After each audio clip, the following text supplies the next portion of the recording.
Imagine going to visit your wife for Christmas and suddenly becoming the only thing standing between innocent hostages and ruthless terrorists. That's exactly what happens in this masterpiece, and it gets even more intense from there. The story opens with a view of Los Angeles. A flight has just landed at the airport, and among the passengers is John McClane, who looks tense and uncomfortable. The man sitting next to him notices and gives him simple advice. When he gets home, he should try a certain relaxation method. John listens quietly. As passengers begin collecting their luggage, the man suddenly notices that John is carrying a gun and becomes frightened. John calmly reassures him.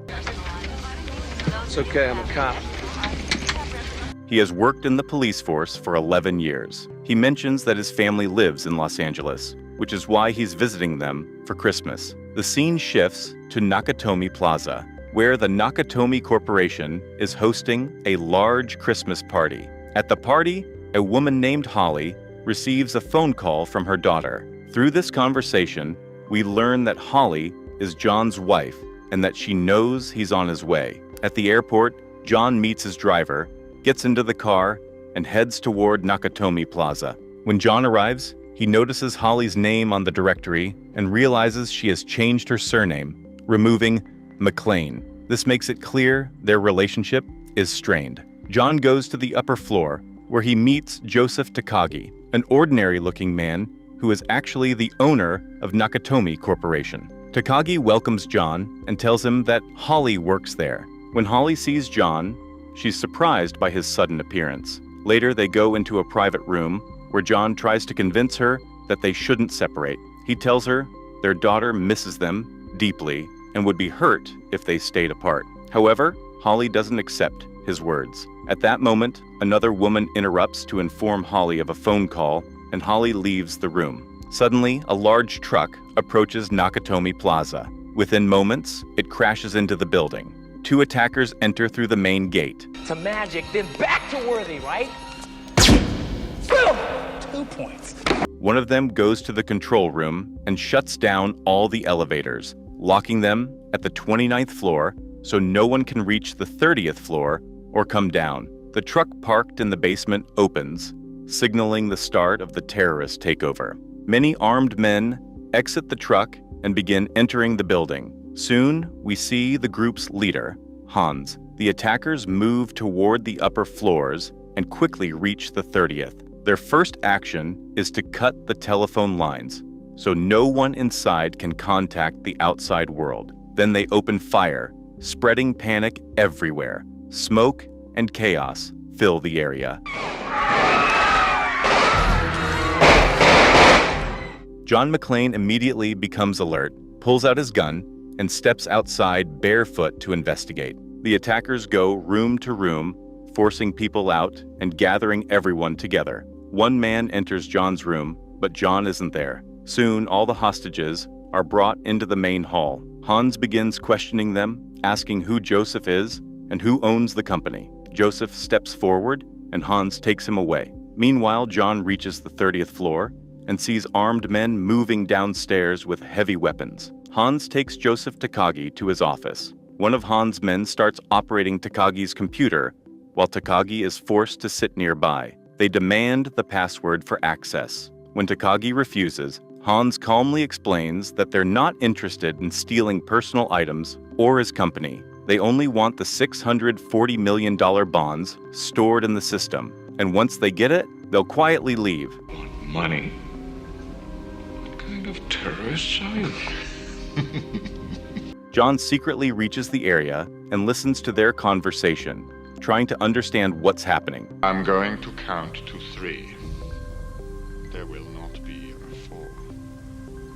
However, Joseph remains firm and refuses to give the password. This angers Hans, and in a moment of cold brutality, he shoots Joseph dead. Seeing this, John is deeply shocked. He immediately runs to escape, but the attackers notice movement, and some start chasing him. As John moves through the building, he realizes that the terrorists are systematically sealing the entire area, blocking exits and locking down every possible route so no one can escape. Meanwhile, Hans discusses how they will eventually take Bond. one of Hans's men says that to break all the lockers, which would take 4 to 5 hours. Hans orders them to hurry, saying they do not have much time. John decides to take action and determined to alert the police. He goes to the 32nd floor and pulls the fire alarm. The loud alarm echoes through the building, and everyone inside hears it, signaling the first major move in John McClane's fight against the terrorists. Hans quickly understands what is happening, so he immediately sends his men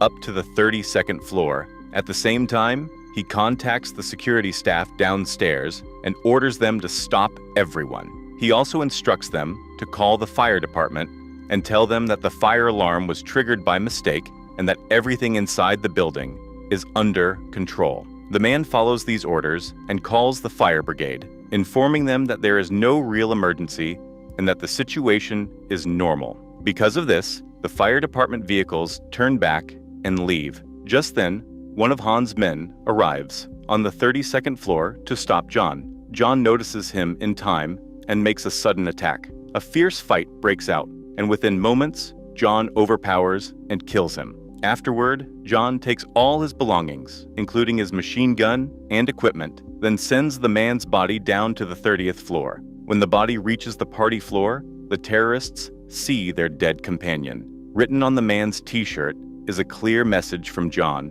making it obvious he now has their machine gun. This shocks and angers them. Meanwhile, John moves carefully through the building, checking every area, especially the ceiling, to ensure no one is nearby. Once John confirms the area is clear, he finds a radio frequency and manages to contact the police using the emergency channel. He tells them to come to the building. Channel 9. Terrorists have seized the Nakatomi building and are holding at least 30 people hostage.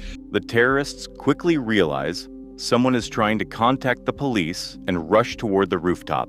John continues speaking, but the police tell him this isn't the correct line and that he should call 911 instead. Before the conversation continues, the terrorists open fire on John. He's forced to run while they shoot wildly in all directions. John fires back to defend himself as he tries to escape.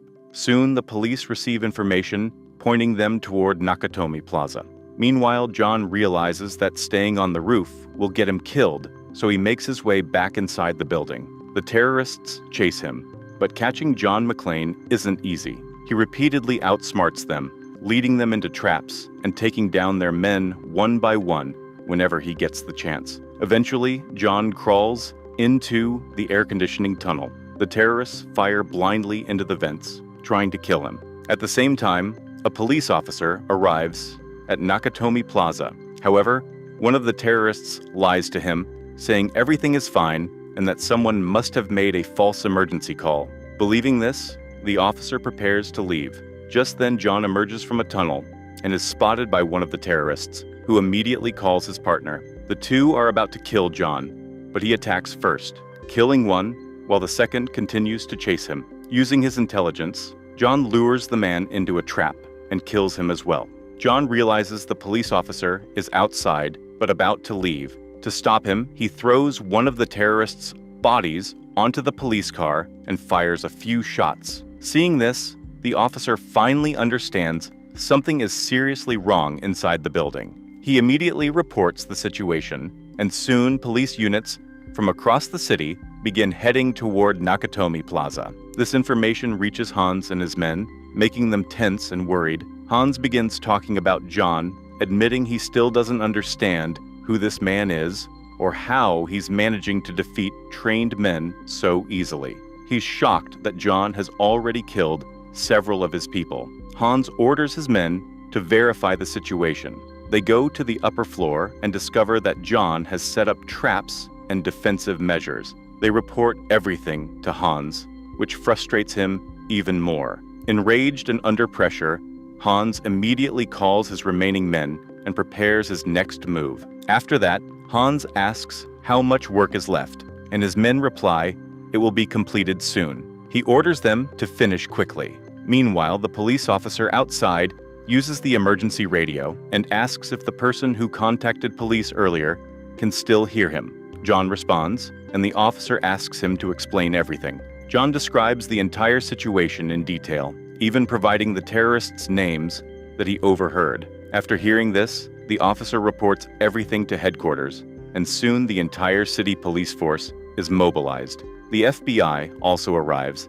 and begins trying to enter the building. Then we see terrorists are now fully prepared and start firing at the police. A heavy gunfight breaks out. During this chaos, John looks for another opportunity to distract the terrorists. He notices a bag containing a bomb and throws it down, causing an explosion inside the building that frightens all the hostages. Among them is Harry, a Nakatomi Corporation employee who likes Holly. Trying to save himself, he approaches Hans and reveals that all the trouble and deaths are being caused by John McClane. After learning this, Hans contacts John directly and tells him he's discovered John is a police officer. He says that as a cop, it's John's responsibility to protect innocent lives, threatening to kill the hostages one by one if John doesn't come forward. John becomes deeply worried. Hans then contacts the police and misleads them, demanding his men be released in exchange for freeing the hostages.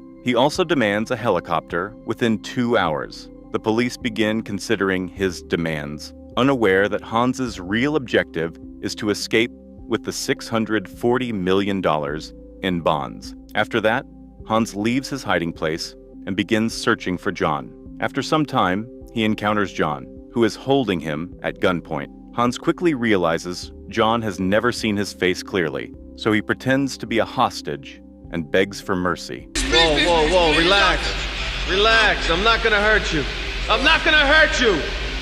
John pretends to believe him and hands him a gun. However, as soon as Hans gets the weapon, he tries to shoot John and calls his men. At that moment, John reveals the gun was unloaded, saying he suspected Hans from the beginning. A fierce gunfight erupts as Hans' men arrive and start firing. John shoots back, but realizes he cannot win against so many attackers. He retreats while continuing to fire, killing several along the way, then hides inside a room. Hans uses his intelligence and orders his men to break glass everywhere, scattering sharp shards across the floor, knowing John is barefoot. Despite severely injuring his feet, John forces himself to walk across the broken glass and escapes. The terrorists become extremely tense. Meanwhile, Hans learns that all the vault locks have been opened except the final one. His men tell him that opening the last lock will take too long unless the building's power is cut.